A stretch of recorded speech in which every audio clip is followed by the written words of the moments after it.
Hey, it's Christine Grace. Welcome back to my channel. Today is another reaction video. Like the video on your way in. Let's get straight into it. Men are now at a point to where they're walking away and they don't mind being alone. Y'all have messed it up.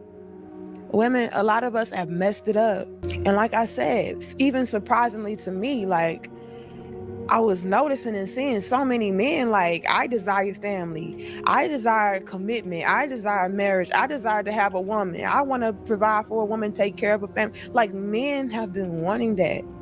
But now you're starting to see more and more men become more and more comfortable with the idea of not having any of that, because men are valuing and desiring their peace over everything else. She's absolutely right. And it's so sad that that's the point that men have had to come to, where they are unable to engage in relationships and pursuing what they want, whether it be marriage and children, or they've at least had to abandon that ideal, the desire to have that, because it's just not worth it.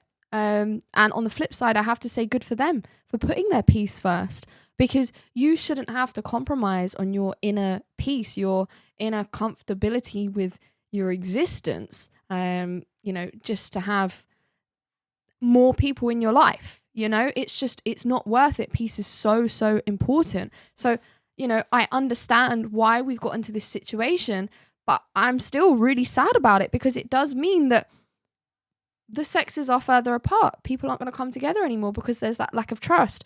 Men aren't trusting women because why should they? Because of the women that have messed up, because of the women that have caused us to get to this point where we are. And it's really sad, because it just means that so many people's lives are being wasted having to weigh up what's more important, having a family or having peace. And that shouldn't even be a thing. The two should be going hand in hand. You should be able to find peace in your family. Obviously not all the time, right? Let's be realistic here. But you should be able to have peace of mind, at least within your family unit and your family structure, and be happy that you've made the choice to have a wife and children. It's disgusting and devastating that, unfortunately, now peace and family no longer are one and the same, and that's really sad. While it lasts, making these good men not want to be good men. I don't need no man. I can do it all by myself. Can you? Can you? I mean, I know physically I can take care of myself. I've been on my own since I was 17. Do I want to take care of myself all the time? No. Do I want to be independent all the time? No, I don't. Do I want to take care of somebody? Yes, I do. Do I want to make sure dinner is cooked and laundry is done and contributing to the household and taking care of the kids? Yes. Yes, I do. And then we got all you waffles out here ruining good men. They don't want to be good men because of feminists. Yeah, because of feminists, because of damaged individuals, because of women who have no self-awareness whatsoever, and they think that they can go around treating men like objects. It's funny, because it's the same women that preach about not wanting to be objectified that objectify men. They objectify men down to, what can you provide for me? What monetary gain do you add to my life? What are you bringing me? And often it's money. Otherwise it might be status. And they just treat men like objects. What are you bringing to me? They don't understand that a relationship is a two-way street. They don't understand that they have to be able to offer something too. They don't understand that. So they treat men like objects. They abuse men, quite frankly. Treat them like, oh, well, you just need to get on with it because you're a man. Treat them awfully, and then just run around onto the next one. And slowly but surely, they're just destroying the pool of genuine good men who want to protect and provide, because they have no self-awareness, or perhaps they do and they're just complete psychopaths and they don't care. They don't care who they destroy in their journey of chaos. I don't like finding out that a guy doesn't like me anymore, that he's like over me. What is that supposed to mean? What do you mean you're over me? Like you've moved on? That's not how this works. That's not how this works, okay? I was supposed to go my whole life knowing in the back of my mind that you still like me, okay? I was supposed to think that every time I saw you, your heart did a little pitter-patter, okay? Now you've moved on? What does that mean? That's not possible? I don't understand.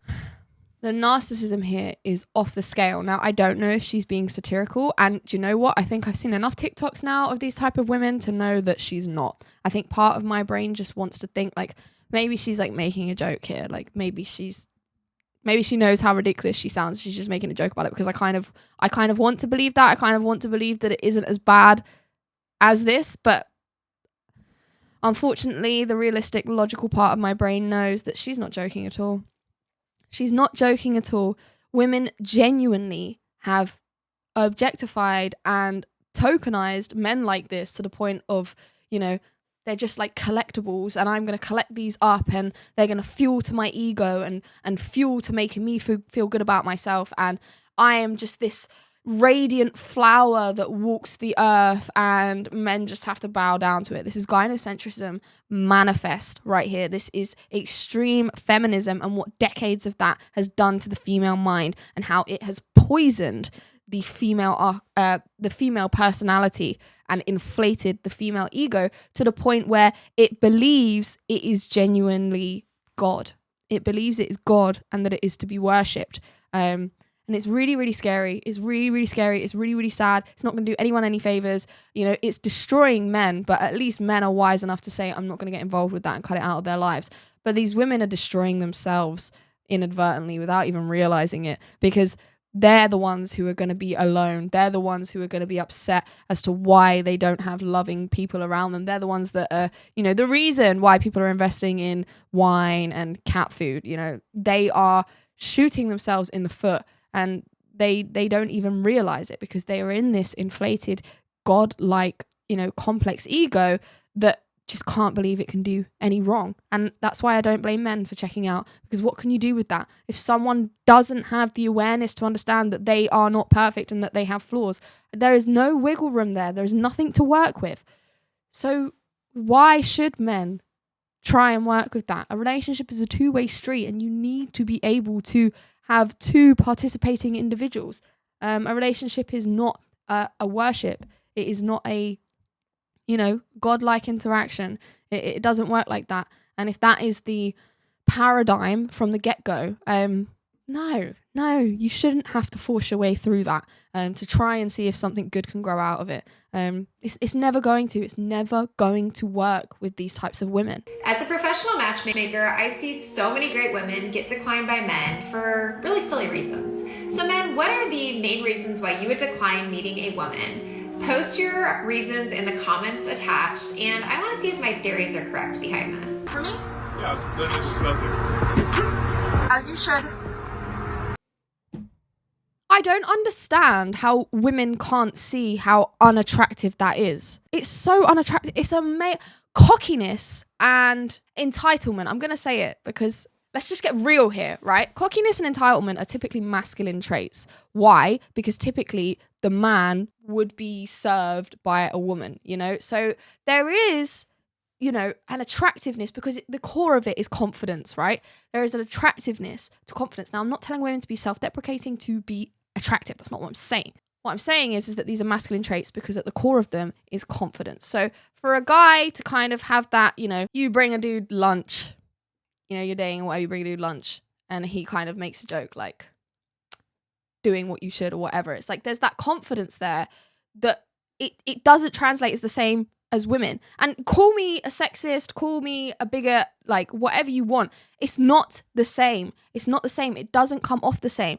That type of confidence is the competitive type of confidence that is typically a male trait. It's not a feminine trait. So men aren't going to find it attractive when you emulate them in that context, you know?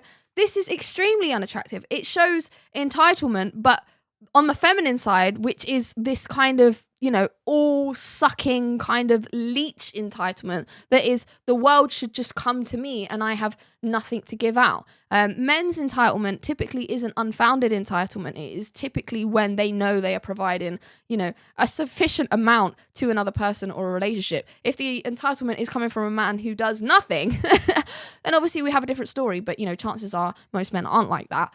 So that kind of competitive confidence is well-founded. the issue with these type of women is that competitive confidence comes from feminism. It comes from them trying to be men. And typically, they don't even know what they're bringing to the table. So they have this kind of, cocky confidence. And women who actually know that they have something to offer don't have this type of cocky confidence. They don't have this type of cocky confidence because they know they don't need to. Because a feminine woman knows, I don't need to project this, like, I don't need to be a dude and puff out my chest and, project anything out there, because I know I have my worth. Like, I don't need to do that. So it's just ironic that the exact type of women that do this typically have this cocky confidence that isn't even founded in any kind of substance. They actually don't even know what they have to offer. You ask them what they bring to the table, they say me. It's the same type of women. So this type of behavior just indicates exactly the type of woman that this lady is. What age did you wake up and realize that you no longer wanted to be a strong? She pretty much talks about coming to the realization that she no longer wants to be a strong, independent Black woman. I will have to say that it's just now hitting me. I just turned 33, and I will say, I think it's this year that it's really hit me that I do not want the title of a strong, independent Black woman. And again, this is feminism. This is women being lied to. This is women being sold an idea because, funnily enough, it all makes sense. Let's bring in gynocentrism. Let's bring in feminism. Let's put women at the top of the pedestal, at the top of society. Let's mute and emasculate the men. Why? Because women are easier to manipulate. So women have eaten all of this up because we are more agreeable. We are easier to manipulate. So of course we're going to eat it up. And it's all of these women going around, they're being sold a lie. They're being sold fulfillment in the box of being a boss babe. And then it's all coming crumbling down, as all lies do. They don't keep up. The truth will always prevail. It will always come out. And clearly these women are realizing that the truth will set them free and they are tuning into it. But what's unfortunate is it too late? That woman is 33 years old. The best years of her life, the best chance she has of genuinely finding the type of man that she wants and building the kind of life that she wants. It is very possible that that is past her. And that is the harsh reality of this world and being a female in this world. And if you don't get to grips with it early, you're going to lose the race. And that is just the truth. And I'm saying that and I say this to my female friends, I'm saying this from a place of caring. I'm not saying it to dampen you. I'm not saying it to make you feel bad. I'm saying it because I care. I want you to wake up. I want you to live this life to the fullest. But part of living this life to the fullest is understanding the laws of the world. In the same way you don't jump out the window because you understand the laws of physics means that you're going to fall and crash and splat on the ground. This is the same thing. You need to understand the laws of female nature. And the laws of female nature are you have a set window. You have a set window to get to work. And if you don't, someone else will. And unfortunately, that's the animal kingdom, right? Survival of the fittest. That's why I do this stuff. Just a quick kind of, diversion here. My series, Debunking the Lunacy, I have an episode, I believe it's episode 2. If you go and check that out over in playlist, Debunking the Lunacy, episode 2 is about the boss babe. And I specifically talk about this. I've got loads more videos over there where I've done loads and loads of research into feminism and how all of this has happened and the lie that women are being sold. If you have women in your life that you genuinely care about, who are still young or even not young, please share that series. I know like a lot of people might not be interested in reaction videos or whatever, but that series, Debunking the Lunacy specifically, so much of that I made for women. And it's really sad that it's not getting to women because I made a lot of that stuff for women. I have a whole episode over there about contraception and how it's harmful to women. But most of the people who've watched that video aren't women. And I actually care. I'm more feminist than these feminists because I actually care about the best interests of women because I understand what's in women's best interests. I'm not lying to women. I'm not fueling their ego. I'm not fueling their delusion into thinking that what's bad for them is good for them. So share that far and wide, please, because I actually do care about people having a fulfilling life because I don't know if we get to come here again. I don't know if this is the only shot we've got to be a human and have this experience. So if it is the only shot, I don't want people to just be miserable and regret their life. There is nothing worse to me than the thought of laying on my deathbed and thinking, I mucked it up. I didn't do the best I possibly could. So yeah, that's just my 2 pence. That was crazy. I can finally say for myself, I don't want a relationship anymore. I'm happy being alone. I'm okay with coming back home to myself every day, going to work every day. I ain't losing sleep, staying up on the phone with nobody.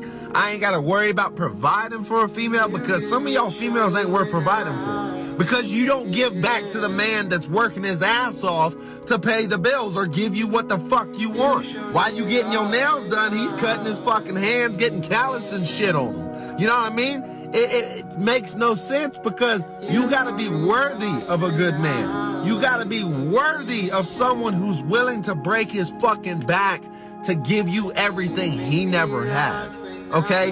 So I'm content with being alone. It's fucking crazy how some of y'all strive and kill yourselves over relationships that are not worth it. Don't do it to yourself. It's not fucking worth it. Find yourself first. That's all that matters. He's absolutely right. And the caption there was spot on. There are so many men that feel this way. There are so many men that feel this way.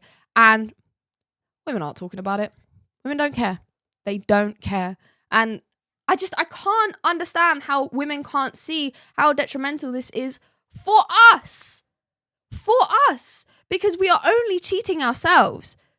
You know, 10, 20, 30 years down the line, I'm telling you, this is going to blow up on a scale that you can't even imagine. There are going to be so many miserable, lonely people. I don't even want to predict the stats because I don't want to put it out there. But if this carries on, things are going to get really, really bad for us as a species. Really, really bad. Are women happier than men, or are men happier than women? Let's get into it. I got some science for you today. Studies show that men are actually happier than women. Women constantly score. Women are more neurotic. This is just standard. Are higher in neuroticism in psychological study. What is neuroticism? Neuroticism is a trait that tends to experience negative emotions like anger, anxiety, self-consciousness, irritability, emotional instability, and depression. Why is this so? Differences in brain chemistry and hormone fluctuations. Women are more prone to stress and ruminate. Men tend to engage in active problem-solving behaviors when they experience stress. And because of their coping mechanism, they are not experiencing as much negative emotion. Yep. She's absolutely spot on. And this is why I mentioned in a previous video I made red flags in women to look out for in relationships, is that because of this ruminating tendency that women have, we can get in a position where we're ruminating over our partner all the time. And because we have more neuroticism, that ruminating is likely to be very, very unhealthy. And even if it is like positive ruminating, if that's even a thing, it can become obsessive, and any kind of real obsession can get compulsive and become a real problem. So yeah, you should go check that video out, by the way, if you haven't already. Would you rather be married and miserable or single and lonely? Single and lonely, as long as I have my money. If you up my thought process, I cannot have you around me because you're gonna fuck up my life. Can you be lonely and not miserable? You can be lonely and have a blast. 9 times out of 10, when somebody tells you they're lonely, are they happy? No. Are they happy? No. I disagree. Are they happy? I've been lonely I and happy. disagree. You can be lonely and happy. You cannot be miserable and happy. It doesn't make sense. When I'm feeling lonely, it's easier for me to feel loved if I go around people I love. When I'm miserable, I could be around y'all and I'm still miserable. Literally, like, okay, like coming home to an empty house for anyone. We are social beings. We need each other, right? And I don't care how hard you cope and say, oh, I love being by myself all the time. We are social beings, unless you're a psychopath, but even still, psychopaths love to interact with other people. We are social beings. We need each other, okay? And we need people around us. Now, I'm not saying that has to be an intimate partner. That's not what I'm saying at all. What I'm saying is that we need other human interaction. You can be lonely and go home to an empty apartment or an empty house or whatever it may be and miss that, you know, closeness that you have with an intimate partner. But you can still go and hang out with your friends and have a genuinely good time. Unless obviously all of those friends are there with their partners and you're just kind of like, oh, okay, like, you know, that's probably going to be a bit more lonely. But typically you can go and meet your friends, meet your family, meet people who care about you, go to new places, meet new people, make new friends, and you can still genuinely have fun. However, there is nothing more debilitating than being in a miserable relationship, whether it be marriage or whether it just be any kind of relationship.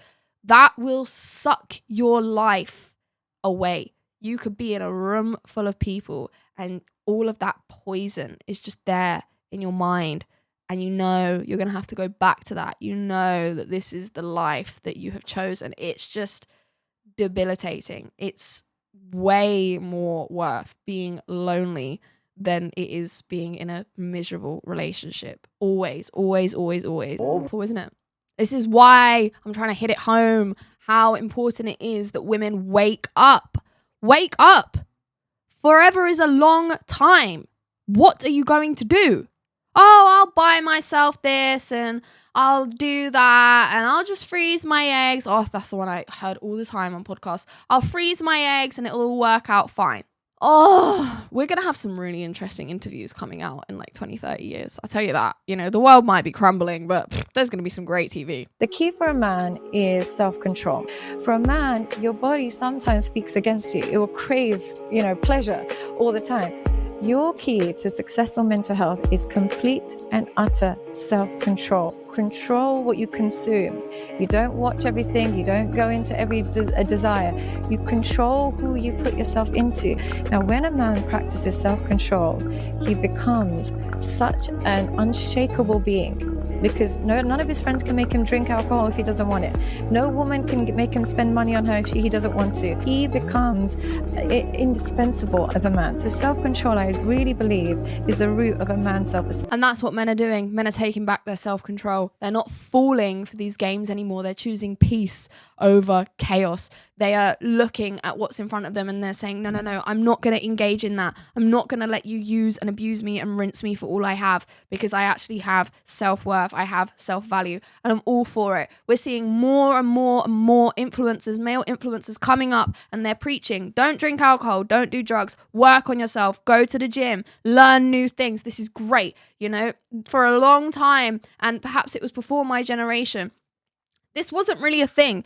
Self-improvement wasn't really a thing. And I think what's really, really great about it is that it is teaching men how to be these immovable, unshakable, mountains. They are learning how to be happy within the self. And by doing all of that, you learn to trust yourself. You learn, I'm someone who knows what I stand for. I say I'm going to do something and I stick to my word. The amount of confidence that that's going to give you, the amount of trust within yourself that that's going to give you is only going to do your mental health wonders. What's not going to do your mental health wonders is falling for these traps and realizing, how did I fall for that? I just poured my money and time into someone who's just, taking me for a fool, taking me for a ride, played a game.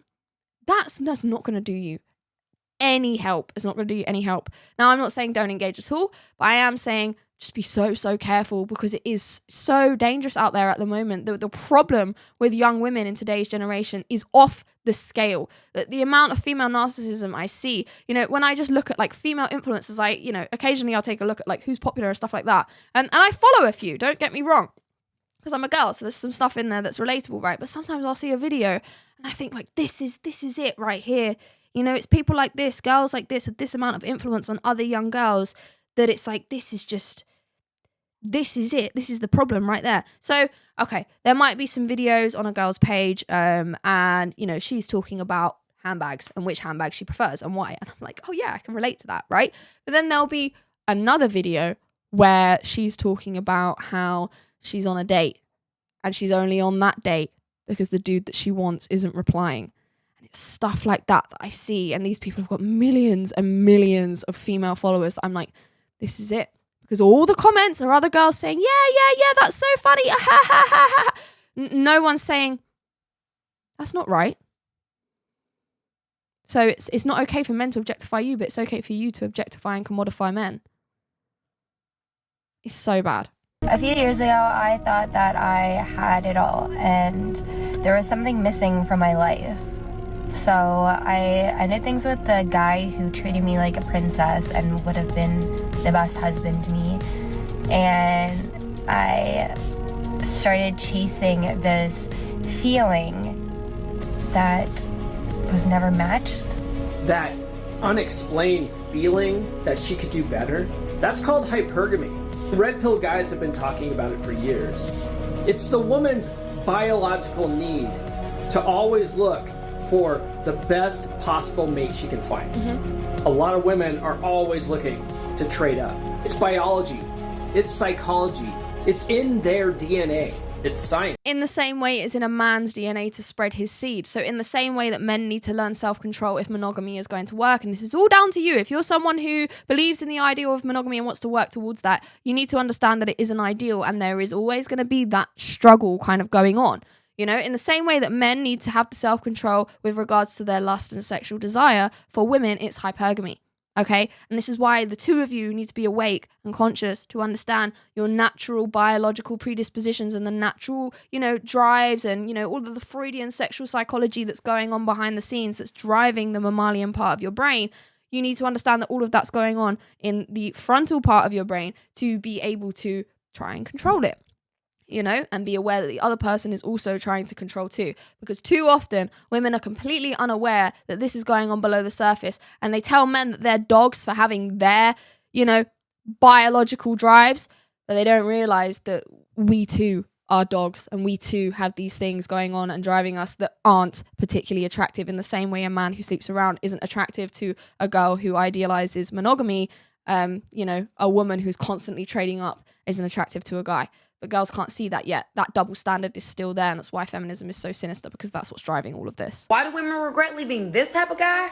I'm about to tell you in this video. First off, it took them a while to commit to begin with. Then when they finally do commit and they're settled and they're in a relationship, when a woman decides to either end the relationship, they cheat, or they do something that betrays this type of man's trust. Essentially, when you hurt this type of guy. Ladies, there is no coming back from that.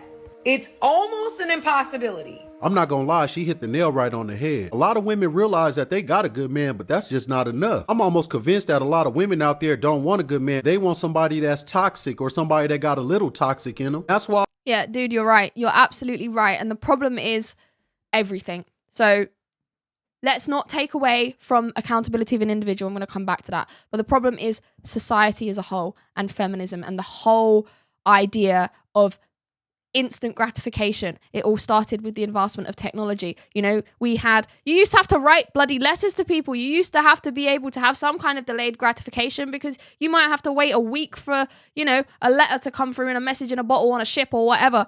And then, you know, we got instant messaging, we've got instant food at our door, we've got instant access to dopamine on our phones in front of us. Everything's instant. We get this addiction to dopamine. Now, what's going to create that addiction? It's the highs and lows. How do algorithms keep you hooked? They keep you hooked because they show you boring video, but just before your brain gets bored enough to check out, they show you something great. It sends your dopamine up. And that is why women love toxic guys, because the toxic guys keep them just at arm's length enough to give them enough dopamine to keep them hooked. Bearing in mind, I've mentioned this before, these women are also often on birth control. They are often on some kind of psychological medication. So not only are they addicted to the drug of dopamine and oxytocin and all the other hormones that are involved with the female experience of dating and sexual relationships with the opposite sex, they have also got all of these other drugs going on in their brain affecting their neurochemistry. So you are dealing with drug addicts, you are dealing with unhinged people, you're dealing with unstable people. So yes, they are attracted to toxicity because they are full of it. It really hasn't deterred finding somebody who is serious about dating me at all. But are they good men who will stick around in the long term? Are they the kind of guys who are virtuous? You're a very attractive girl, but you're 21 years old right now, right? Yes, you're going to find, you guys are beautiful women. You guys are going to find guys that want to marry you. Are they the kind of guys that are going to stick around? Are they the kind of guys that are solid men? Are you guys going to have good relationships that will last a long time? He hits it home. The defensiveness of women who watch these kind of clips from things like the Whatever podcast to just put it down to like, he's just trying to make you feel bad. Like, they are going to be the real ones that pay the price here, because judging from that girl's reactions, something kind of got through to her. And given that she was 21 as well, she's still quite young. So she's still, you know, her brain is still a sponge, essentially. She might actually take something away from that and learn something. And please God, I hope she does. I don't want these women to end up alone. I understand there are a lot of guys out there that might think, you know, F all women, like I hope everything bad comes to them because of their bad experiences. And I get that. I really, really do, in the same way that there's these women out here who want all bad to come to men because they've been hurt by individuals. I want the best for people, men and women. And the best for women is not this derogatory sexual promiscuous behavior that might gain them a lot of money in the short term, but is going to destroy their lives in the long term. You know, when people are on their deathbeds, they don't think about how much money they made. At least not women. they think about the people in their lives and the people they affected, it's only going to hurt themselves. I have 3 kids, but 2 are grown and 1 is 13. So would I be entitled to a high value man? And I make 6 figures.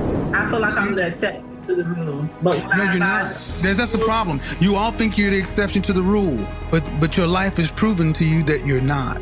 Were you married to their fathers? Yes. Okay, but you're divorced now? Yes. How tall are you? 5'7". Dress size? 14. Yes. If you worked at Walmart, would you be wanting the same kind of man you want now? It would be in a different mind frame. You may be in a different mind frame, but you'd still be in the same body. At the end of the day, man, you ladies have a disagreement with reality. That's it. That's powerful. It's a disagreement with reality. It's like not understanding the laws of physics. It's jumping out of a window thinking you can fly. She's lucky because there are a lot of women in her position that messed it up with good dudes for selfish reasons because they didn't want to be controlled. They didn't see the bigger picture of being with a guy. They just knew that I didn't want that. I want more excitement. Modern women want this excitement. It's got to keep it. Gotta make me tangle. Make a brother wanna say. But this is real life. Because I can tell you, I don't go backwards. I don't like going backwards. There's a reason why you broke up with a person. Can people change? Yes. But I also know that people, when they get around you and they know you, they're gonna revert back to where they're most comfortable with you at. Might start off fine for a little bit. Once a person settles in back being comfortable with you, sometimes it's worse than it was when you started. Yeah, because there's that lack of respect. There's, you've allowed them back in after they've already disrespected you. So they know that they're allowed to do that again. To originally wear it from it is very appropriate because this is what's the problem that's happened, right? Originally what used to happen was, all that happened was I had good promise and your dad would come and check me. The reason why you women go into... Wait, hold on, listen. The reason you women can't pick men. This is why you always pick the guys that break your hearts and that sleep out. I ain't picking them guys. Wait, hold on a second. I don't pick them guys that break my heart. That's why I've got a boyfriend. Okay, yeah. So let's talk about all the majority of the women that have come on this show, they keep moaning about the types of men that they got. But it's the men that you pick. Because you keep picking these types of men. Men know how to pick out the bullshit from other men. The moment we come in, listen, every time a guy meets someone's mum, the mum loves him. Oh, he's so nice, he's so this, but he might have the worst plans for your daughter, but he knows how to sweeten up the mum. The moment the brother, the dad sees him, they know Wagwan straight away. Us men can pick out other men. So if you go and bring this guy to me, I can tell whether or not this guy's going to be a Tyrone or Chad or Pookie. He's absolutely right. But women, because of feminism, don't value men's opinion and they don't want to listen to men. And that's basically the root of all of these problems. I literally have nothing more to add because that's it. Feminism is sinister. Men have been devalued in society and thus men have been undervalued in their individual experiences, and that's why we're in the position we're in. And the only way to fix it is for the party at fault, which is the women, to put their hands up and say, we were wrong, we shouldn't have behaved like this, and try and make amends. But don't be disappointed when the men have these scars, because in the same way, if it was you who got hurt, you're going to have scars. It goes 2 ways. But people have forgotten, women have forgotten that men too are human, and men too have feelings, and men too don't like the feeling of being treated rubbish and disrespected. But that's just what I think. Why don't you let me know what you think in the comment section below. If you like this video, as always, please do give it a thumbs up on your way out, and be sure to subscribe to the channel, hit that notification bell, click the little drop down and select all to make sure that you're notified of all of my videos. And if you'd like to consider donating to the channel, then please click the link in the description at buymeacoffee.com. I really appreciate all your guys' support. It genuinely means so much to me. And on that note, I very much look forward to seeing you all in the next one. Take care. Bye-bye.